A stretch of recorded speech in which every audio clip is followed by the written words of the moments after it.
Շնորհակալություն, հարգելի փոխոսնակ, հարգելի գործընկերներ, սիրելի աշակերտներ, բարև ձեզ։ Ես մի քանի հարցի կուզենամ անդրադառնալ այս հատկացված ժամանակի ընթացքում նախ ուզում եմ շնորհակալություն հայտնել այն բոլոր երիտասարդական կազմակերպություններին, հասարակական բոլոր կազմակերպություններին, միջազգային գործընկերներին, որոնք մինչև հանձնաժողովի նիստի վերջին պահը շարունակում էին աջակցող առաջարկներով հանդես գալ, որպեսզի բարելավեն օրենքի կարգավորումները եւ նրանք անհամբեր սպասում են օրենքի ընդունմանը, որպեսզի կարողանան այս ոլորտում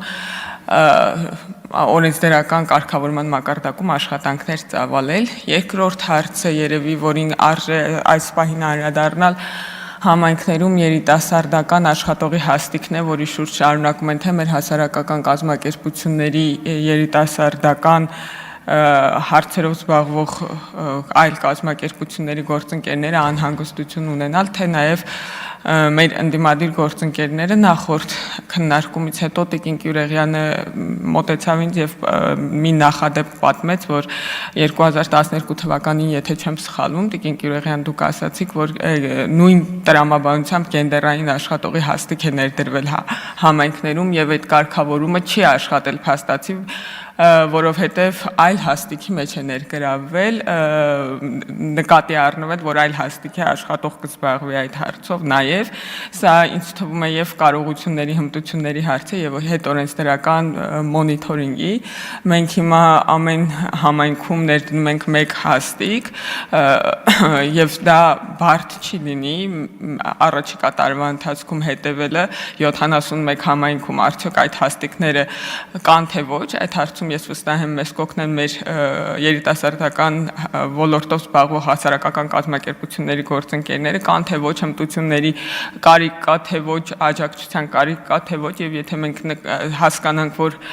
այնուամենայնիվ այս տրամաբանությամբ չի աշխատում, միգուցե բյուջեի քննարկման ժամանակ առաջարկ անենք, որ ավելացվեն կառավարության կողմից այդ հաստիկները, որովհետեւ այնուամենայնիվ համայնքների բյուջեները չեն կարող այս համայնքների մի մասի առնվազն բյուջեները չեն կարող իրենց այդ շռայլությունը թույլ տալ, թեև սա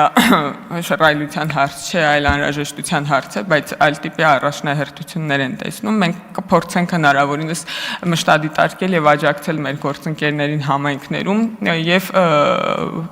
բյուջեի ժամանակ որոշում կկայացնենք, արդյոք այդ առաջարկը անել թե ոչ։ Ես կարծում եմ, որ սա չի կարող պատճառ լինել, որպեսզի օրենքը չընդունենք, ընդհակառակը մենք պետք է օրենքը ընդունենք եւ վերահսկենք կատարման ընթացքը։ Մյուս հարցը, որին ուզում եմ անդրադառնալ, այն հարցն է, որ դուք բարձրացրիք Տիկին Գյուրեղյան, էլի բանի հետ կապված, առաջարկների հետ կապված, առաջարկները ֆորմալ չեն ընդգրկվել ամփոփած հերթում եւ սա օրենսդրական կարգավորման հարց է։ Մենք ամբողջությամբ աշխատանքային կարգով եւ նաեւ հրապարակային հանձնաժողովի նիստում քննարկել ենք բոլոր առաջարկները բովանդակային, սակայն նաև ազգային ժողովի քարտուղարությունից ինձ հայտնեցին, որ ազգային ժողովի կանոնակարգ օրենքի, եթե չեմ սխալվում, 81-րդ հոդվածը որոշակի առաջարկների, որոշակի տեխնիկական տրամաբանություն ունի, թե ինչպիսի առաջարկները կարող են ներառվել որպես պաշտոնական առաջարկներ ամփոփած հերթում եւ ինչպիսիք ոչ, եւ եթե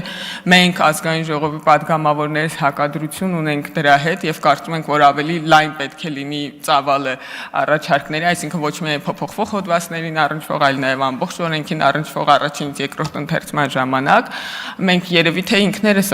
կանոնակարգի փոփոխություն պետք է առաջարկենք եւ ոչ թե այս հարցը վերահասցեագրեն կառավարության մեր գործընկերներին, որովհետև սա մեր դաշտի խնդիր է, օրենսդրական կարգավորման խնդիր է եւ ես կարծում եմ սա այնպիսի հարց է, որում կարող ենք համագործակցել նաեւ, որովհետև սա վերաբերելու է այս կամ այն կերպ բոլոր падգամավորներին, բոլորս ինչ որ պահի կարող ենք այդպիսի առաջարկներ ներկայացնել եւ ես կարծում եմ, որ սրա հասցեատերը այնուամենայնիվ կառավարությունը չէ, այլ մենք ենք։ Շնորհակալություն, խնդրում եմ կողմ քվեարկել նախագծին։